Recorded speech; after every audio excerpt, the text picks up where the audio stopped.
नमस्कार श्रोताओं, कहानियों का कारवां में आप सबका स्वागत है।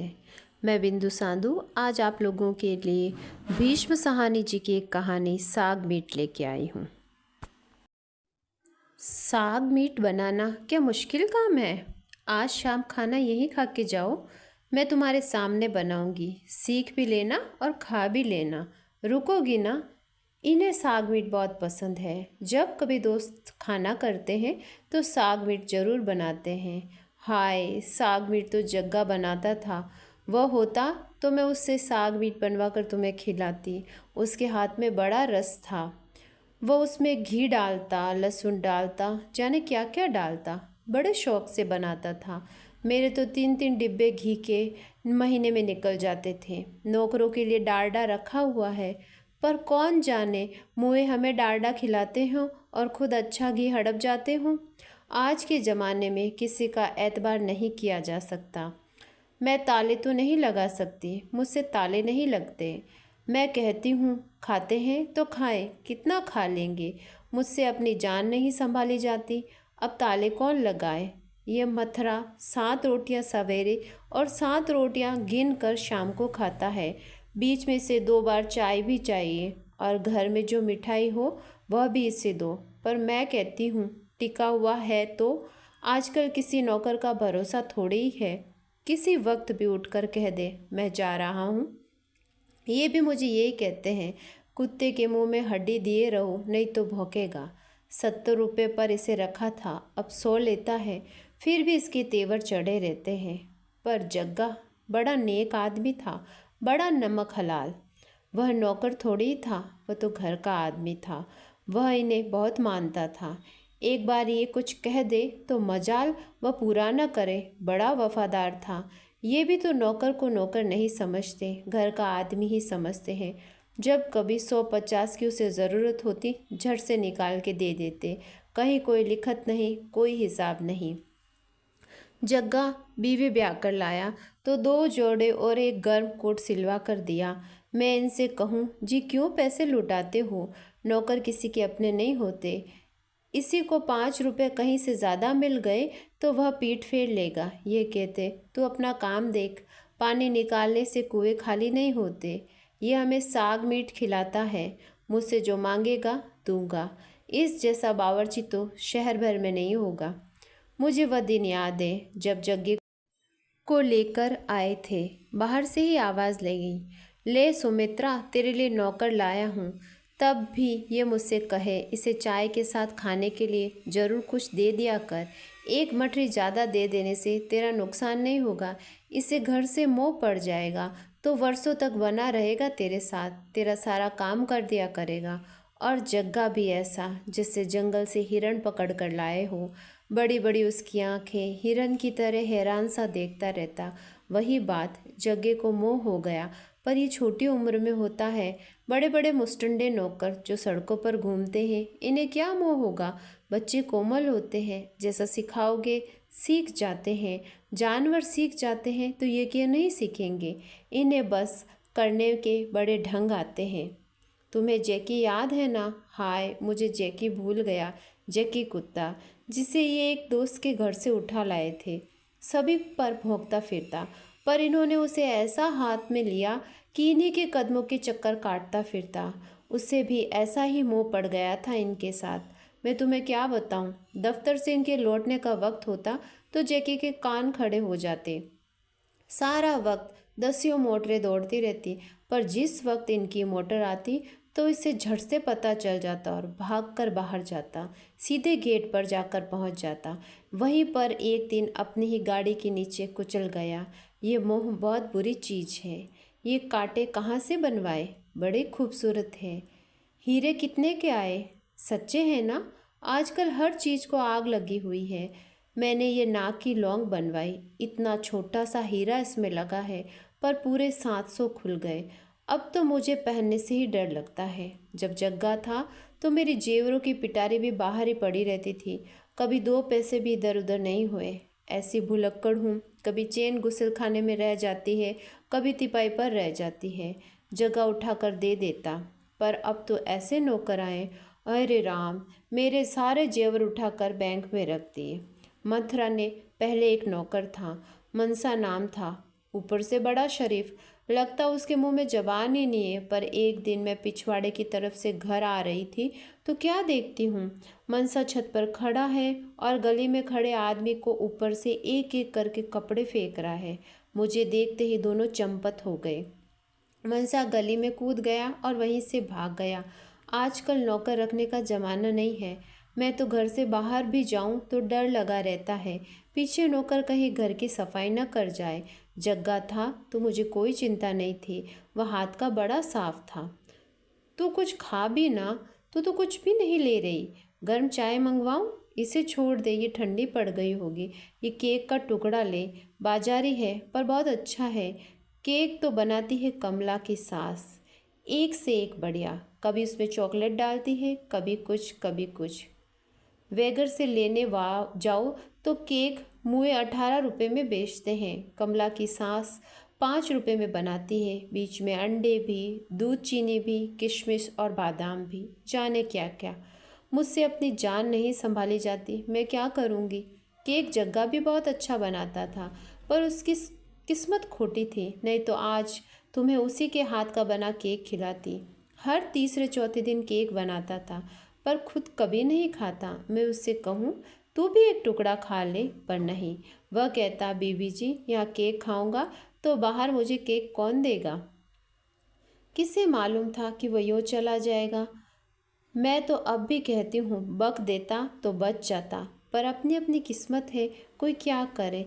इनके सामने उसने मुंह नहीं खोला, इन्हें बहुत मानता था। बोला इसलिए नहीं कि इनके दिल को ठेस पहुँचेगी, और क्या बात हो सकती थी। अब अंदर की बात इन्हें मालूम, वह बताए जो पता चले। वह तो मैं जानती थी उसके मन में क्या था, उसने हवा तक नहीं लगने दी। धीरे दोपहर के वक्त किसी को पता चला तो मालूम हो गया। तो सोया आदमी तो मुए बराबर होता है। हमारे घर में तो उस वक्त चिड़ी भी नहीं फड़फड़ाती। किसी को क्या खबर घर के पिछवाड़े में क्या हो रहा है। मुझसे अपनी जान नहीं संभाली जाती, भगवान झूठ न बुलवाए। एक दिन दोपहर को मैं उठी, गुस्ल खाने की तरफ जा रही थी, तब मुझे खटका सा हुआ। मुझे लगा जैसे कोई जग्गे की कोठरी की तरफ जा रहा है। मुझे क्या खबर कौन नहीं, फिर भी मेरे अंदर से फुरनी फिरी। इस वक्त क्या यहाँ कोई हो सकता है। जग्गे तो इस वक्त दफ्तर में काम करता है, इनके लिए चाय पानी बनाता है, चपरासीगिरी करता है। ये करता था। घर के लिए कोई दूसरा नौकर मिल जाए तो जग्गे को दफ्तर में रख लूँगा। फिर इस वक्त यहाँ कौन हो सकता है।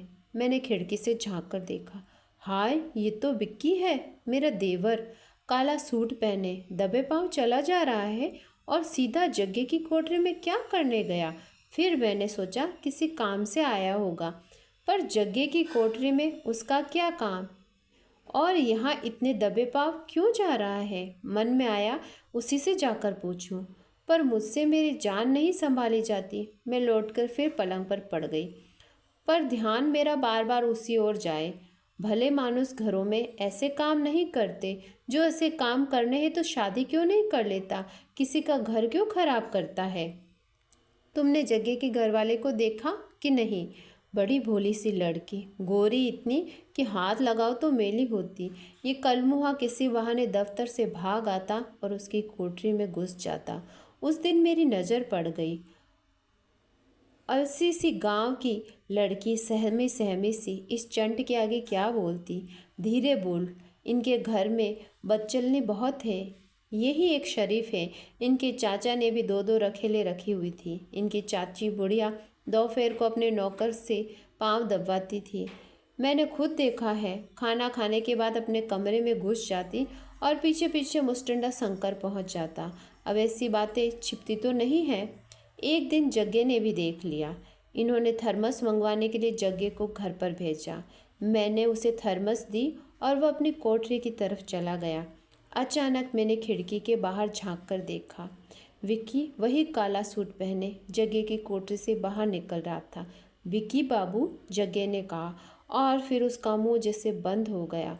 फटी फटी आंखों से उसे देखता रहा। उधर विक्की बिना उसकी ओर देखे चुपचाप वहां से निकल गया। मेरा दिल धक धक करने लगा। मैंने कहा, अब इसकी घरवाले की खैर नहीं, ये उसे धुनेगा। क्या मालूम जान से ही मार डाले। इन लोगों को कुछ पता थोड़ी ही लगता है। पर कोठरी के अंदर से न हूँ न हाँ। मैं नहीं जानती जग्गा कितनी देर तक अंदर रहा। उसने अपनी बीवी से कुछ कहा या नहीं कहा। मैं तो जाकर लेट गई। पर मेरे मन का आज रात मैं इनसे बात करूंगी। या तो जग्गे को चलता करे या उनसे कहूंगी अपने घर वाले को गांव छोड़ आए। यहाँ इसका रहना ठीक नहीं। लेटे लेटे ही मेरे कान कोठरी की ओर लगे रहे। अभी वहाँ से रोने चिल्लाने पीटने की आवाज़ आएगी। पर वहाँ बिल्कुल चुप। मैंने मन ही मन कहा, ऐसा शरीफ आदमी भी किस काम का जो अपने घरवाले को काबू में नहीं रख सकता। 2 थप्पड़ उसके मुंह पर लगाता, वह अपने आप सीधे रास्ते पर आ जाती। 10 तरीके हैं औरतों को सीधे रास्ते पर लाने पर यहाँ न हूँ न हाँ। पलंग पर लेटे लेटे मुझे ऐसी घबराहट हुई कि मुझे बाथरूम जाने की हाजत हो गई। डॉक्टर कहता है चला फिरा करो। अब इस शरीर के साथ कौन चल फिर सकता है। थोड़ा सा भी चलूं तो सांस फूलने लगती है। डॉक्टर कहता है मिठाई मत खाया करो। पर मुझसे हाथ रोका नहीं जाता। घर में 2-3 डिब्बे मिठाई के हर वक्त मौजूद रहते हैं। पर बर्फ़ी का टुकड़ा मुंह में डालने की देर है कि पेट में गुड़गुड़ होने लगती है। डॉक्टर मुआ बार बार कहता है मिठाई खाना छोड़ दो।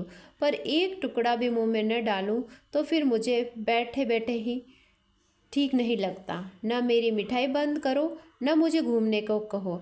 अगर मुझे सैर करने से ही दुरुस्त होना है तो मुझे तुम्हारी क्या ज़रूरत है। जब आते हो 50-50 रुपये ले जाते हो।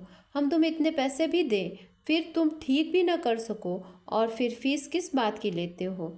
हम पांडी मजूरी थोड़े हैं कि घूमते फिरें। मैंने डॉक्टर से कहा तो डॉक्टर अपने आप ही सीधा हो गया। कहने लगा कोई बात नहीं, खाना खाने के बाद 2 बड़े चम्मच इस दवाई को पी लिया करो। मैंने कहा अब आया ना सीधे रास्ते पर। अब 2 चम्मच रोज़ पी लेती हूँ। डकार आनी तो बंद हो गई। पर कोई बात इधर उधर हो जाए, मन घबराने लगे तो बाथरूम की हाजत होने लगती है। उस दिन क्लब गई तो हरचंद की बीवी औरतों पर बड़ा रुआब गाड़ रही थी। कह रही थी मैं 7 गोलियां रोज खाती हूँ। मैंने सुना पर चुप रही। मन में कहा यह भी कोई ऐंठने की बात है। भगवान अहंकार न कराए। 15-15 गोलियां रोज खाई पर बाहर जाकर ढिंडोरा नहीं पीटा। दवाई भी 15 गोलियां रोज खाते हैं। डॉक्टर घर का पक्का रखा हुआ है। 300 रुपये बंधा बंधा है उसे हर महीने देते हैं। घर में कोई बीमार हो गया न हो। अभी भी खाने वाले मेज पर जाकर देखो। कुछ नहीं तो 10 दवाइयों की शीशियाँ वहाँ रखी होगी। कुछ ताकत की गोलियाँ, कुछ हाजमे की और तरह तरह की। जग्गे को सब मालूम था कौन सी गोली मुझे किस वक्त चाहिए। अपने आप लाकर दिया करता था। वह गया तो दवाइयों का सारा सिलसिला ही खराब हो गया। तुम कुछ लो ना, तुम तो कुछ भी नहीं खा रही हो। उस दिन जो शाम को ये घर आए तो आते ही कहने लगे कहाँ है जगह। उसे कहो 5 आदमी रात को खाना खाने आएंगे। बढ़िया तरकारी बनाए और साग मीट बनाए। जग्गा आया तो गुमसुम इनके सामने आकर खड़ा हो गया। चेहरा ऐसा पीला जैसे मुर्दा हो। इन्होंने बड़े लाड से पूछा क्यों जग्गे, क्या बात हुई, इतना चुप क्यों है। क्या गांव से कोई बुरी खबर आई है। पर जग्गा चुप, न हूँ न हाँ। इन्हें कहता भी तो क्या, इनसे कैसे कहता कि आपका भाई मेरी घरवाली से मुंह काला कर रहा है। कोई गैरत भी तो होती है। इनके आगे तो वह आंख उठाकर भी नहीं देखता। पर इनकी तबीयत को तो तुम जानती हो। बिगड़ जाए तो सख्त बिगड़ते हैं, आगा पीछा नहीं देखते। और तो और मुझे भी नौकरों के सामने बेइज्जत कर देते हैं। जब जग्गा कुछ नहीं बोला तो इन्हें गुस्सा आ गया। जग्गा पत्थर की मूरत बना खड़ा रहा। जाने उसके मन में क्या था। बोल देता तो अपने दिल का गुबार निकाल देता, मगर वह चुप। ये उसे डांटने लगे तो मैंने रोक दिया। मैंने कहा जी मेहमान आने वाले हैं, अभी सारा काम पड़ा है। जा जग्गा तू रसोई में चल। वो उसी तरह गुमसुम रसोई घर में चला गया। थोड़ी देर के बाद मैं रसोई घर में गई। खाने वाने को देखूं तो यह वैसा का वैसा गुमसुम खड़ा। रसोई घर के बीचों बीच पत्थर की मूरत बना। मैंने कहा इसकी बुद्धि पथरा गई है, ये कोई काम नहीं कर पाएगा। मैं उन्हीं कदमों से लौट आई। मैंने इनसे कहा जी इससे तो कुछ हो गया है, ये बोलता नहीं है, मुझे तो डर लगता है। तुम बाहर से खाना मंगवा लो और इसे आज के दिन छुट्टी दे दो। मैंने इनसे कहा तो ये खुद उठकर रसोई घर में चले गए और बजाय उसे छुट्टी देने के उसे फटकारने लगे। मैं थर थर काँपने लगी। क्या मालूम जग्गे ने कोई छुरा नेफा छिपा रखा हो। इन लोगों का कोई भरोसा थोड़ी है। बदजात बोलता क्यों नहीं। ये ऐसे चिल्लाए जैसे मैंने इन्हें कभी चिल्लाते नहीं सुना। मेरा तो ऊपर का सांस ऊपर और नीचे का सांस नीचे रह गया। मैं करूँ तो क्या करूँ। मैं भागकर इनके पास गई। मैंने सोचा इन्हें खींचकर बाहर ले आऊंगी, पर इन्होंने मेरा हाथ झटक दिया। कमीने, मैं बार बार पूछ रहा हूँ, बात क्या है बता, और तू बोलता तक नहीं। तेरी जबान घिस गई मुझे जवाब देने में। निकल जा यहाँ से, अभी चला जा, मेरी आंखों से दूर हो जा। और जग्गे को कान से पकड़कर रसोई घर से बाहर ले आए। मैं इन्हें समझाने लगी, कुछ न कहो जी, घंटे 2 घंटे में मेहमान आने वाले हैं और अभी तक कुछ भी नहीं बना है। ये चला गया तो खाना कौन बनाएगा। जा जग्गा जा, तू रसोई घर में जा। और मैं इन्हें जैसे तैसे खींच लाई। रात को जब मेहमान चले गए, हाँ जी, बनाया जग्गे ने ही खाना, सारा खाना बनाया। बड़ा अच्छा खाना बनाया, पर रहा गुमसुम, मुंह से एक लफ्ज़ भी नहीं बोला। खाना खाते खाते इनका दिल पसीज गया। मेहमानों के सामने उनसे कहने लगे, जग्गे जा, तेरी 10 रुपये की तरक्की। राय साहब कहते हैं साग मीट बहुत अच्छा बना है, शाबाश, जा, तेरा कसूर माफ़ किया। ये देने पर आए तो मुंह मांगी मुराद पूरी कर देते हैं। इनका दिल तो समंदर है। रात को मुझसे नहीं रहा गया। मैंने कहा, जी, विक्की बड़ा हो गया है, अब इसकी शादी की फ़िक्र करो। तो कहने लगे, तुम्हें इसकी शादी की क्या पड़ी है, अभी उसकी उम्र ही क्या है, अभी तो उसके मुंह पर से दूध भी नहीं सूखा। मैंने कहा, जी, शादी नहीं करोगे तो खूंटा तुड़ाए सांड की तरह जगह जगह मुंह मारेगा। मैंने गोल मोल शब्दों में कहा, पर विक्की से इन्हें बहुत प्यार है, इसे अपने बच्चे की तरह ही पाला है, उसकी बुराई ये नहीं सुनते। मैंने फिर से उसकी शादी की बात चलाई तो कहने लगे, मार ले जितना मुंह मारना है, अभी उसकी उम्र क्या है, 2 दिन हंस खेल ले, ब्याह के बंधन में तो एक दिन बंधना ही है।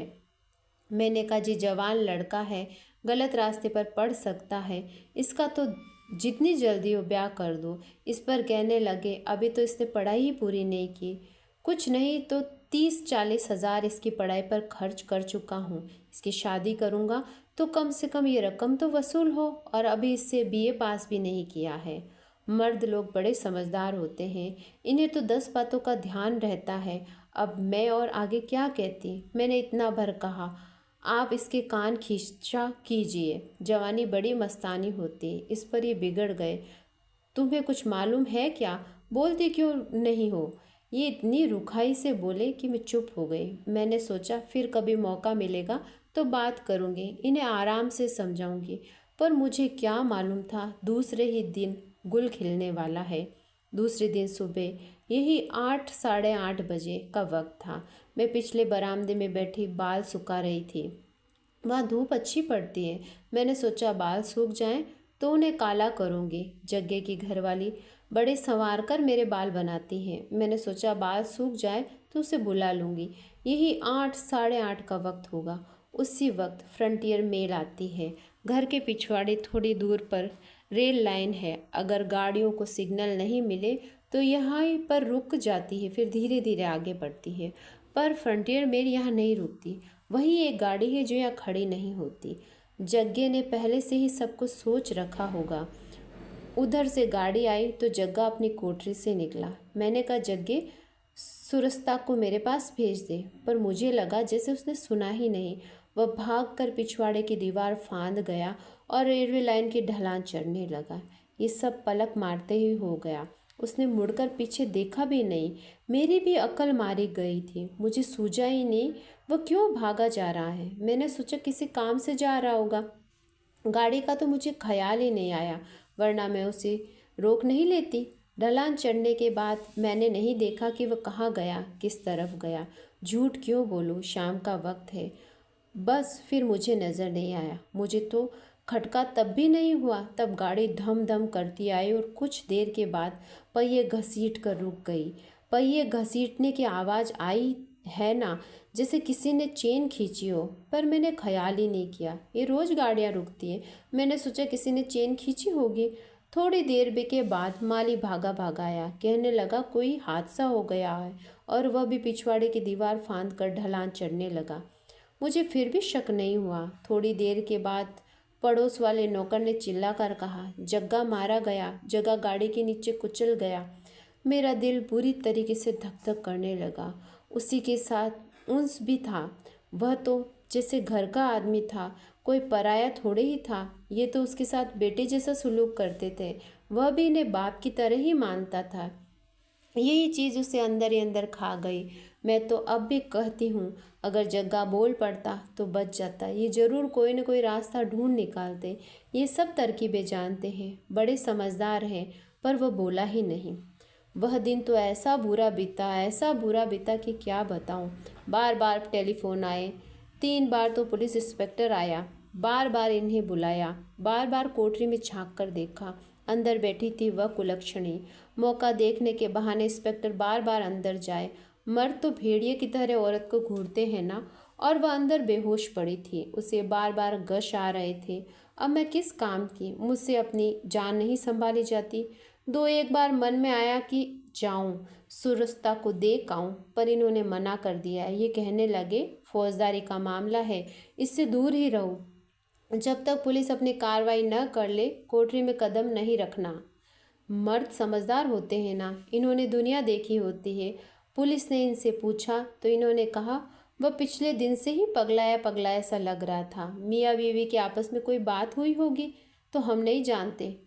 नौकरों के अंदर की बातों से मालिक का क्या काम है। एक बार अंदर जाए तो मैंने इनसे कहा, जी तुम विक्की को कहीं बाहर भेज दो। मैं कहूँ इन्हें मालूम नहीं, पर आस पास के किसी आदमी को मालूम हुआ तो बखेड़ा उठ खड़ा होगा। पर इन्होंने समझदारी की, विक्की को बाहर नहीं भेजा।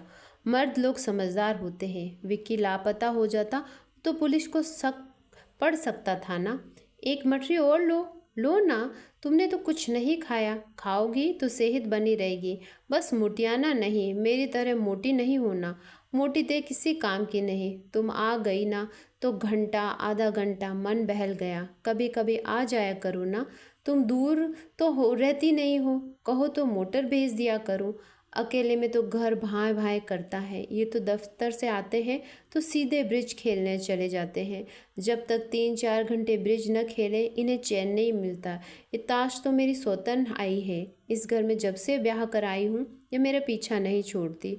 रोज़ शाम को इन्हें उड़ा ले जाती है। हाय, अब तो हंस भी नहीं सकती। हंसती हूँ तो सांस फूलने लगती है, छाती में सौ सौ होता है। मैं इनसे कहूँ तुम ताश बहुत न खेला करो, अपनी सेहत का भी कुछ ख्याल किया करो। जानती हो क्या कहते हैं?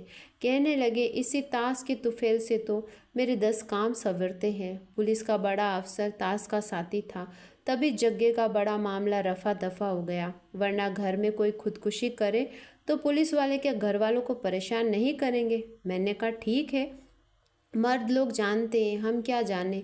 बस वही दिन हमारा बुरा गुजरा। इनको दिन के वक्त सोने की आदत है। थोड़ा सा सो न ले तो बदन भारी भारी महसूस करने लगता है। पर कोई सोने नहीं दे तो उस दिन वह भी नहीं हुआ। सोने के लिए लेटे तो कभी टेलीफोन की घंटी बजने लगे तो कभी कोई सरकारी आदमी आ जाए। पर दूसरे दिन से चैन हो गया, फिर कोई नहीं आया। जब मामला रफा दफा हो गया तो एक दिन मैंने विक्की की सारी करतूतें इन्हें बता दी। ये कहने लगे मुझे तो पहले से ही मालूम था। मैं हक्की बक्की इनके मुंह की ओर देखने लगी। जवानी में सभी बेवकूफ़ियाँ करते हैं, इसने कर ली तो क्या हो गया? मैंने कहा जी विक्की को समझा तो दिया होता। कहने लगे कोई बेसवा के पास तो नहीं गया, कोई बीमारी तो नहीं लाया, हो गई बात जो होनी थी, आगे के लिए इसके कान हो जाएंगे। मैंने कहा जी पर बात तो अच्छी नहीं है ना, ऐसा विक्की को करना तो नहीं चाहिए था ना। विक्की ने ऐसा नहीं किया होता तो जग्गा जान पर तो नहीं खेलता। तो कहने लगे तुम क्या चाहती हो, भाई को पुलिस को दे दूं? पर जी उसने जुर्म तो बड़ा किया है ना। ये और भी बिगड़ उठे, उसका जुर्म देखता या उसकी जान बचाता? तुम क्या चाहती हो, उसे काल कोठरी में भिजवा देता? फिर थोड़ी देर के बाद धीमे से बोले, मुझे समझाने लगे। अव्वल कौन जाने, विक्की अपने आप अंदर गया था, जग्गे की घरवाली ने उसे इशारा किया था। ताली एक हाथ से नहीं बजती, औरतें बढ़ावा देती तभी मर्द बहकता है। लड़की इशारा भी कर दे तो आदमी बौरा जाता है। कोठरी के बाहर पर्दा लगा रहा है, क्या मालूम पर्दे की ओट से उसे इशारे करती हो। औरत खुद न चाहती तो क्या मजाल थी कि विकी उसके कमरे में जाता। ऐसे ही कोई किसी के कमरे में घुस जाता है। इतनी ही शरीफ जादी थी तो अंदर से कमरा बंद करके क्यों नहीं बैठती थी, अंदर से साकल लगा कर बैठती। तेरा मर्द बाहर काम करने गया है, तू कोठरी में अकेली है, तू अंदर से कोठरी बंद करके बैठ। दरवाज़ा खोलकर बैठने का तेरा क्या मतलब। दिन के वक्त तेरे पास आ सकती थी, उसे किसी ने मना तो नहीं किया था। मैं सुनती रही, मैं भी सोचूं किसी के दिल में कौन जानता है, लड़की के दिल में चोर हो या विक्की के दिल में, भगवान जाने। आखिर में जी इन्होंने सारा मामला संभाल लिया, इनसे सब संतुष्ट हो गए। इन्हें भगवान ने ऐसी समझदारी दी है कि इनको कोई कसम नहीं खाती, सभी इनके सामने हाथ जोड़ते हैं। ये जल्दी घबराते नहीं हैं, यह इनकी सबसे बड़ी खूबी है। कोई दूसरा होता तो घबरा जाता। जग्गे का भाई गांव से आया, बहुत रोया धोया, उसे इन्होंने 200 रुपये निकाल कर दिए। जग्गे के घरवाले का बाप आया, उसे भी इन्होंने पैसे दिए। मैंने इनसे कहा जी मामला रफा दफा हो गया, अब ये हमारे क्या लगते हैं, तुम क्यों पैसे लुटा रहे हो। पर नहीं, ये कहने लगे जग्गे ने 10 साल तक हमारी सेवा की है, इसे हम कैसे भूल सकते हैं। कहने लगे 150 दे दो तो गरीब का मुंह बंद हो जाता है। ये सबका भला सोचते हैं, किसी का बुरा नहीं सोचते, हर किसी की मदद करते हैं। ये ज़रा घंटी को बजाना मुँह जानते भी हैं, रात पड़ गई है, मगर मजाल है जो अपने आप आकर बत्ती जला दे। बार बार घंटी बजानी पड़ती है, कानों में तेल डाल कर रहते हैं। अब आई हो तो खाना खाकर जाना, ये जाने कब लौटेंगे। कभी 10 बजे आते हैं, कभी खाना खाकर आते हैं। मैं दिन भर अकेली बैठी कौवे उड़ाती रहती हूँ। अब खाना खाए बगैर तो मैं तुम्हें जाने नहीं दूंगी। तुम आ गई तो घड़ी भर दिल बहल गया। हमने अपनी बातें तो अभी तक की ही नहीं, दोनों बैठी बातें करेंगे। तुमने साग मीट का पूछा तो बीच में मुझे जग्गे की बात चल पड़ी। मैं तुम्हें खाना खाए बगैर नहीं जाने दूंगी। मालिक की मक्कारी और ईमानदार नौकर की इस कहानी के अंत में आप लोगों से विनम्र आग्रह है कि मेरे द्वारा किया गया कथा वाचन अगर आपको पसंद आता है तो कृपया मेरे चैनल को सब्सक्राइब करें, लाइक करें, शेयर करें। धन्यवाद।